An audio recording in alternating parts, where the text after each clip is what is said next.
Islam of Muhammad was for 1000 years only. Now that 1000 years has come to an end, now a new religion is required.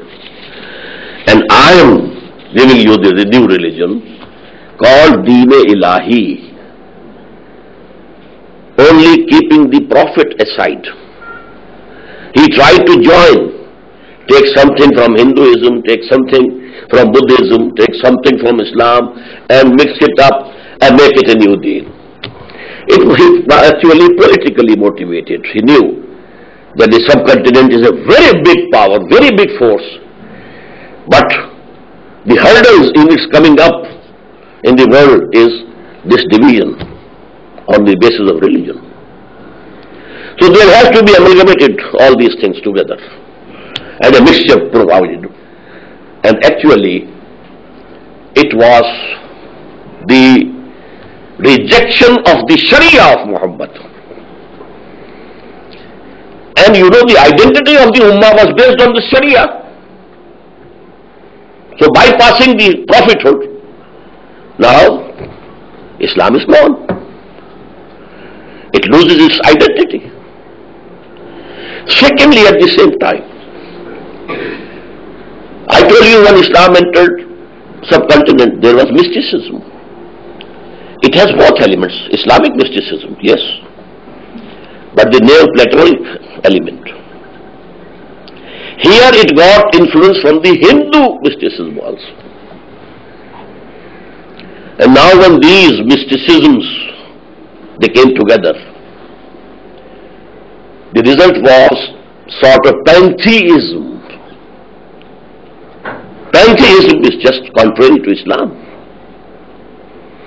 Islam is based on Tawheed, he is alone.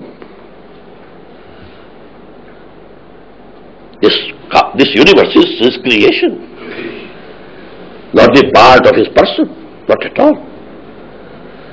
So under this pantheistic, although the Wahdatul Wujud, unity of being of Ibn Arabi is somewhat different, Wahdatul Shahood of Ahmad Sarhandi is somewhat different, but upon the masses the influence was that of pantheism, pantheistic mysticism, and Islam was going to be lost. And I may bring it to your attention that India is very famous in this, Hindus. They assimilated any religion, putting an end to that religion, assimilating it into their own religion. What to speak of any religion which had come from outside? Even Buddhism, which was born in India, it was finished. Now you go and see it in Thailand or somewhere, you know, Far East, Southeast. In India there is no Buddhism. Although Buddha was born there, he preached there. In the same way, Hindu Mat wanted that Islam should also be absorbed and finish its identity as a separate religion. Now these two things, one coming politically from the emperor, Mughal the great Mughal, and the other coming from mysticism. All these influences were washed away by this Mujaddid of the 11th century of Hijrah, Shaykh Ahmad Sarhandi. And the identity of Muslim Ummah was preserved. And the maximum emphasis now came on following the Prophet. And Iqbal in his footsteps says, Mustafa barasan khish ra ke di hamaust, agar baula rasidi tamam bula beast. Take yourself to the feet of Muhammad, because Islam is but Muhammad. Nothing but Muhammad. And if you not go to him, it's all falsehood, Bula beast. The infidel uncle of Muhammad, Abu Lahab, who was the bitterest enemy of Muhammad sallallahu alaihi wasallam. So this was re-established. Then came in the next century a great intellectual giant. That was Shah Waliullah of Delhi.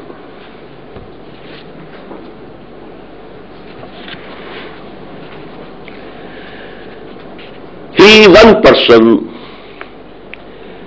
can be equated with the whole team in Europe who revived the knowledge.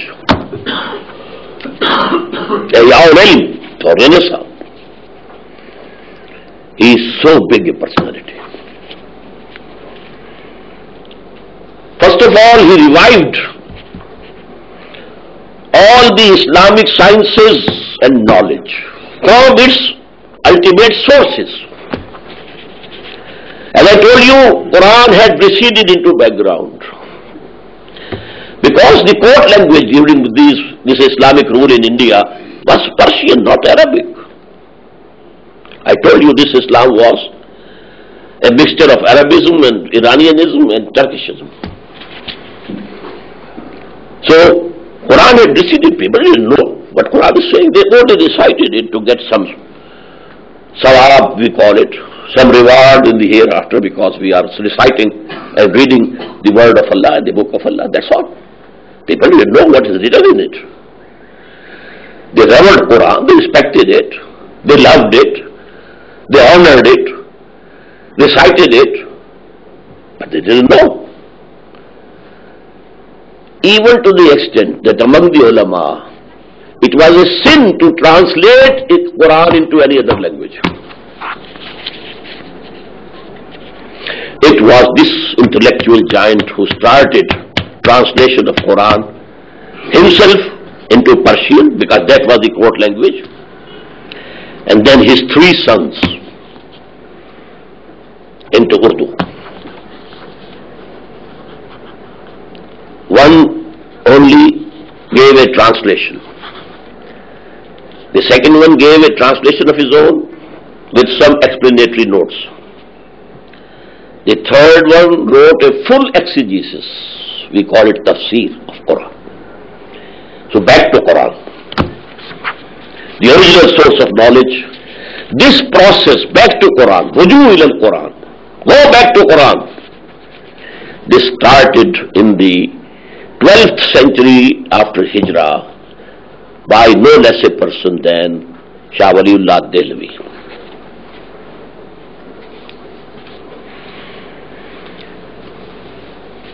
The real spirit of Quran and the emphasis is put on jihad. I told you, Quran says there can be no salvation without jihad. There can be no iman without jihad. Well, Quran was opened. Now, jihad came into the focus. So, in the 13th century of Hijrah, now the Mujaddid was Sayyid Ahmed Barelvi, the same Sayyid Ahmed Sarhandi, Ahmed Barelvi. Sayyid Ahmed Barelvi, and his main lieutenant was the grandson of Shah Waliullah, Shah Ismail.